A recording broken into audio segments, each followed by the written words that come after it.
Сәлеметсіңдер ме оқушылар? Қазақ тіл сабағы 2 сынып. Күнделікті сабақтарды үзбей жіберіп алмас үшін каналға міндетті түрде тіркеліп алыңыздар. Бүгінгі 105-ші сабағымыздың тақырыбы етістік деп аталады. Бүгінгі сабақта мәтіндегі етістіктерді табуды, сонымен қатар дереккөздерден қажетті мәліметтерді іздеуді үйренеміз. Бірінші жаттығуда сурет берілген, суреттерге қара. Суретте балалар ағаш отырғызып жатқандығы және оған су құйып жатыр. Ал екінші суретте екі бала құстардың ұясын жасап, оны ағашқа бекітіп жатыр. Енді осы сурет бойынша балалар не істеді? Балалардың іс-қимылын білдіретін сөздерді ата дейді. Оларға отырғызды, құйды, қопсытты, жасады, қуанды, ілді, орналастырды деген сөздер жатады. Енді келесі тапсырма, бұл сөздер қандай сұраққа жауап береді?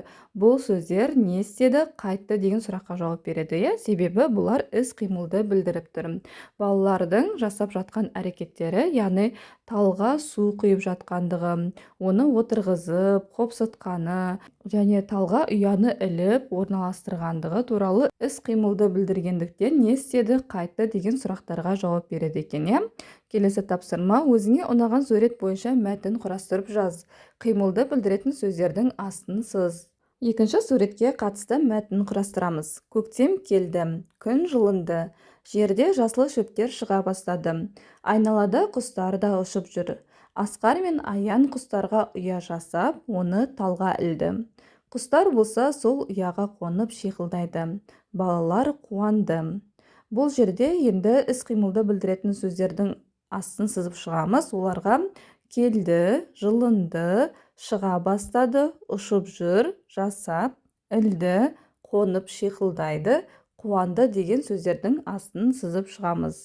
Сабағымызды әрі қарай жалғастырамыз. Екінші жаттығуда өлең берілген, өлеңді көшіріп жаз. Тақырыбы тиын деп аталады.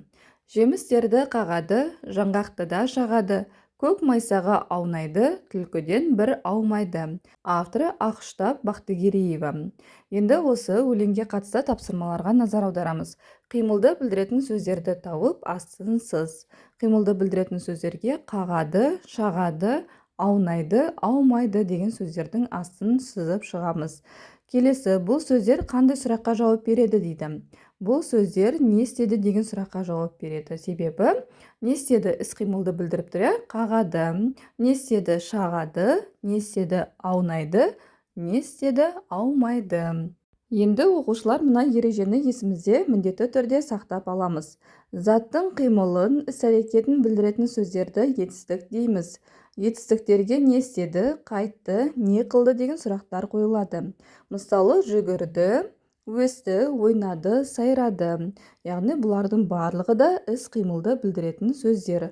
Сондықтан да бұл сөздер етістікке жатады. Осы ережені міндетті түрде есімізде сақтап, жаттап аламыз. Келесі үшінші жаттығуда мәтін берілген, мәтінді оқы және оған ат қой дейді. Алдымен мәтінді оқып аламыз. Арша көп жылдық өсімдік. Құрамында эфир майы, шайыр, балауыз болғандықтан одан дәрі алынады. Аршаның бір қасиеті уранды табуға көмектеседі. Өйткені арша бұтағы бойына уранды жинайды. Бабаларымыз аршаны киелі деп санайды. Жақсылық әкелсін деген ырыммен үйге іліп қояды. Бұл мәтін сен білесің бе энциклопедиясынан алынған. Мәтіннің атына арша деп атау қоюға болады. Келесі, мәтіннен етістіктерді тап, мәтінді етістіктерсіз оқып көрім. Не түсініксіз болды сөйлеуде, етістік не үшін қажет екен деген сұраққа мәтіндегі етістіктерге алынады, табуға көмектеседі, жинайды, санайды, әкелсін, іліп қояды деген етістіктер жатады. Енді мәтінді етістіктерсіз оқып көрейік. Арша көп жылдық өсімдік. Құрамында эфир майы, шайыр, балауыз болғандықтан одан дәрі. Аршаның бір қасиеті уранды. Өйткені арша бұтағы бойына уранды.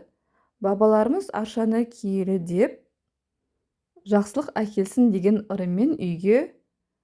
Мінекей оқушылар етістіктерсіз оқып көрдік. Енді етістіктерсіз мәтіндегі негізгі ой аяқталмай қалады.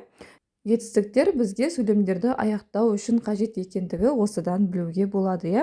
Келесі, уран сөзінің мағынасын түсіндірме сөздіктен біліп ал дейді. Уран дегеніміз бұл ақ түсті металды айтады. Келесі 4-ші жаттығу.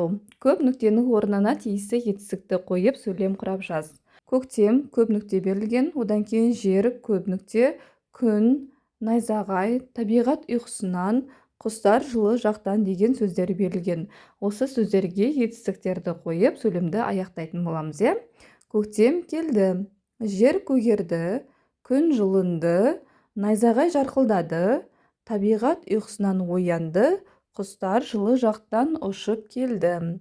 Мінекей оқушылар біздегі етістіктер келді, көгерді, жылынды, жарқылдады, оянды және ұшып келді деген сөздер осы етістік болып табылады. Бұлардың барлығы да не істеді деген сұраққа жауап береді. Ал енді оқушылар, осымен берілген сабағымыз аяқталды. Егер де сабақ ұнаған болса, каналға міндетті түрде тіркеліп, лайк басуды ұмытпаңдар.